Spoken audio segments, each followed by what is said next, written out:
Take a live look as clouds start to roll in on the coast of the Carolinas while a tropical storm moves closer. Just about 4 hours ago, Governor Josh Stein declared a state of emergency to prepare. That puts water and rescue teams and the National Guard on alert in case we need them. Good evening, I'm Ben Briscoe. We are here to prepare you for the possible storm, not scare you. Our entire team of meteorologists is watching the tropics closely. But first, there's some storms moving through our area right now. Claire, what are you seeing?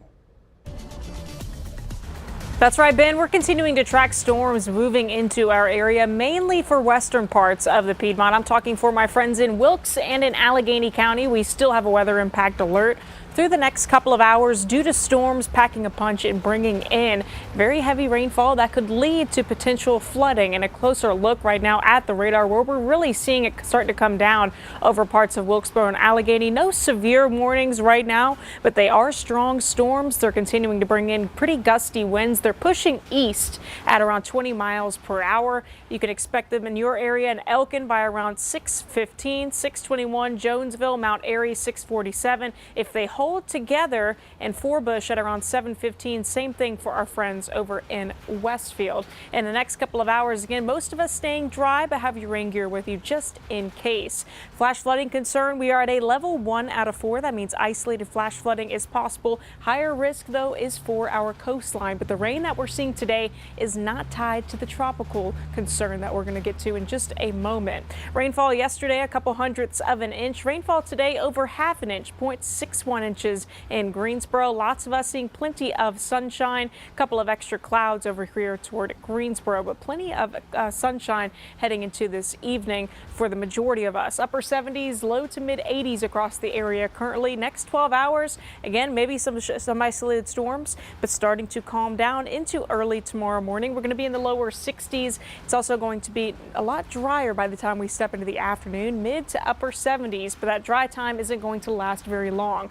We're continuing to track tropical depression number 9 as it continues to hold on to winds sustained at around 35 miles per hour. Let's look at the latest track of tropical depression 9. Again, Umberto also out to sea in the same vicinity, also continuing to kind of pull in moisture and strength, having some influence right now on tropical depression 9 too. This is the latest track as it continues to push along the southeastern coast. It is going to continue to strengthen, could even be hurricane status as it moves along our coastline, mostly going to be possibly bringing in impacts for our coast. Now, this isn't set in stone just yet. You know, I don't want us to let our guards down just yet, but it is good, and it is a great thing that these models are continuing to show this trend of this setting itself out to sea and away from our area. That means lesser impacts inland for us here in the Piedmont Triad. Futurecast models, you could see the majority of them taking it out to sea, but we would still see some rain amounts in our area up to around 2 to 4 inches. Good news is that we're expecting Umberto over here to help pull the system actually away from our area heading into Tuesday and into Wednesday. But of course, we do have weather impact alert days for both of those days, and of course we'll work to get you those latest details on what you can expect here exactly and what the latest situation is with future Imelda. Starting to dry out later into next week and into the upcoming weekend. With the storms churning, you guys online have a lot of questions about the forecast. Claire and I are going to dig into some of those right after this newscast ends when we do the weather impact alert show at 6:15. This weekend, friends and family are pausing to remember and honor the victims of a car crash. Police say a driver under the influence killed an 11-year-old boy and a 45-year-old mother. WFMY News 2's Lauren Tier shows us how the community is grieving. Today, Keontae Hildebrand's loved ones filled the sky with purple and black balloons, all in his honor. Less than a week after he was killed in a car accident, the group gathered at Reedsville Middle School, where in just a few months, as a student, Keontae made a lasting impact. In the crowd, some of his classmates, teachers, as well as family members. Many held back tears, remembering a boy who, even at just 11, stood out for his kindness. Principal Casey Elrod says Keontae was not just a good student, but a good person. He was a great little kid, super polite in class, always a bright spot in the halls, would always say good morning, good afternoon every time you passed him. He was really doing well. He had taken to middle school. Between the tears and the hugs, the crowd released dozens of balloons, freckling the sky with Keontae's favorite colors. Each balloon symbolized a memory, a friend he made, a smile he shared, a promise cut short. His grandmother, Shayla Milner, says he was well loved by those around him, as evidenced by those at the memorial today. You know, I appreciate everybody that come, you know, to give a memorial to my grandson. He was a special person. He really was. He touched everybody, and I really appreciate that. Keontae and 45-year-old Misty Lynn Holland of Stoneville were both killed in the accident when police say a driver under the influence of drugs hit them head on. In a statement, Holland's sister says, "Our family would like to thank our community for all of the love and support that has been shown to us over the last week. It means the absolute world to us. Please continue to pray for all of us, especially for her children." Her other sister says, "We also hope that by sharing our tragedy, others will pause and think twice before getting behind the wheel or riding with someone under the influence. Please drive carefully and be mindful of the lives around you. No one should have to experience this kind of loss." 60-year-old Charles Boulding of Eden was arrested and charged with a DUI in this case. New at 6 o'clock, Greensboro police arrested a man in connection to a shooting earlier this month on East Seneca Road. Officers arrested 43-year-old Obi Malachi Friday. He's charged with assault with a deadly weapon with intent to kill, possession of a firearm, and discharging a firearm in the city. Police say he also had outstanding warrants, including drug charges and failure to register as a sex offender. He's being held in the Guilford County Jail and is set to appear in court on Monday. Over in Alamance County, deputies are cracking down on drugs in the community. Traffic stops led to an arrest in the town of Green Level.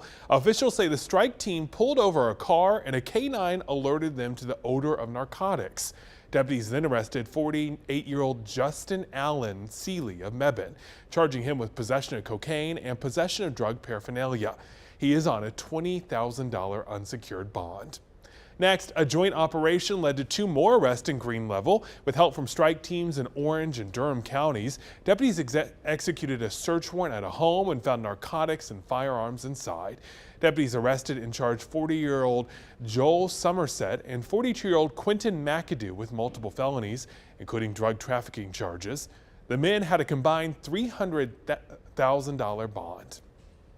Finally, Alamance County Sheriff's deputies say another traffic stop in Green Level led to the arrest of this man. Deputies pulled over 28-year-old Rodney Harvey, was saying he was speeding. That's when they say the K-9 officer went off again, alerting to more narcotics found inside the car.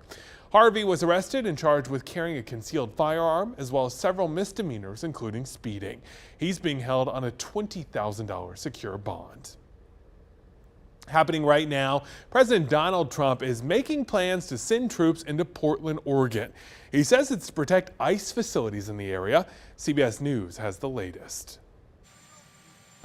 President Trump on Saturday ordered the deployment of troops to Portland, Oregon, a city he called war-ravaged. In a post on Truth Social, the president said he's directed Secretary of War Pete Hegseth to provide all necessary troops to protect Portland and its ICE facilities. The president's post comes 3 days after a gunman opened fire on an ICE facility in Dallas, killing 1 and critically injuring 2 others, and after a series of anti-ICE protests in Portland. In a social media post responding to the president's announcement, Oregon Senator Ron Wyden said, quote, "My message to Donald Trump is this: we don't need you here. Stay the hell out of our city." The president's plan for Portland comes as Memphis, Tennessee prepares for a National Guard troop deployment on Monday as part of the president's crackdown on crime. For weeks, the Trump administration has been threatening to mobilize federal law enforcement agents to sanctuary cities or cities it deems crime-ridden. So we're going to send the boots on the ground to the places that we know there's a problem. Address the biggest problems first, and that's your biggest cities or sanctuary cities, whether it's New York, Chicago, Los Angeles, Portland, Seattle. I mean, they're sanctuary cities, and we're going to flood the zone. The White House insists the deployment of federal troops are a help, not a hindrance, with President Trump touting the D.C. takeover leading to increased arrest numbers and reduced violent crime. Willie James Inman, CBS News, Washington. Nearly 200,000 cars are being recalled. BMW is telling owners don't park in your garage because there's a fire risk.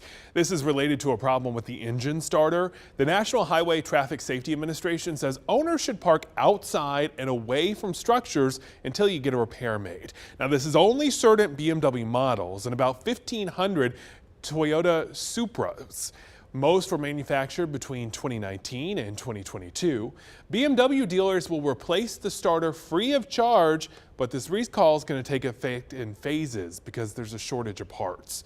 Owners will begin getting letters in the mail starting in November. And you might want to check your freezers again. More bags of frozen shrimp are being recalled for radioactive contamination. Specifically, this brand right here. Aquastar issued the recall for roughly 8,000 bags of its raw peeled tail-on shrimp skewers. They were sold at Food Line in numerous states between July 7th and September 20th. The FDA says no illnesses have been reported, but consumers should throw the bags out or return it to the store for a refund. This weekend marks 1 year since Hurricane Helene ravaged western North Carolina with catastrophic winds and damaging floods. As those floods overwhelmed hundreds and panic set in, one photographer knew that he had to get out there and document what was happening, even as his own home was at risk. Kevin Kennedy found out all the places he went. On September 27th of last year, as Hurricane Helene starts pounding western North Carolina. I laid there listening to the wind just get stronger and stronger, and by 3 or 4 in the morning, I'd maybe slept for 2 hours, and I was like, I got to get up. Photographer Stephen Pruitt is at home in Sewananoah. And I was just thinking like, well, we need to cover this, and what area will be the worst area to be in. These pictures taken as the Biltmore Village is swallowed by water. By 6 in the morning, it was already, like I said, 2 to 3 feet in Biltmore Village, and looking at my radar, it wasn't even the big part of the storm yet. It's barely daylight when Stephen takes these photos of the River Arts District in Asheville. Well, I was having flashbacks to 2004. We had really bad flooding in 2004. It was the worst flood that we'd had since 1916. With the worst yet to come, Stephen heads home to bunker down. All the power was already out. It was kind of starting to turn into pandemonium. A few hours later,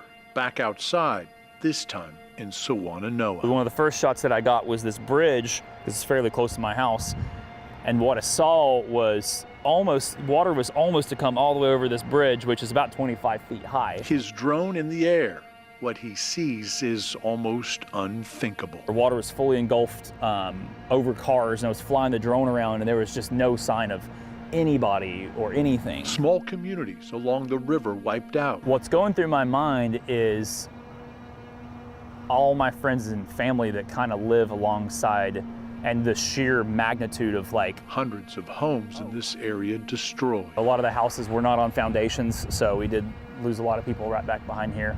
So many homes and buildings in Sewananoah overpowered by the rushing water. Until you're standing on the ground, you have no idea the level of destruction.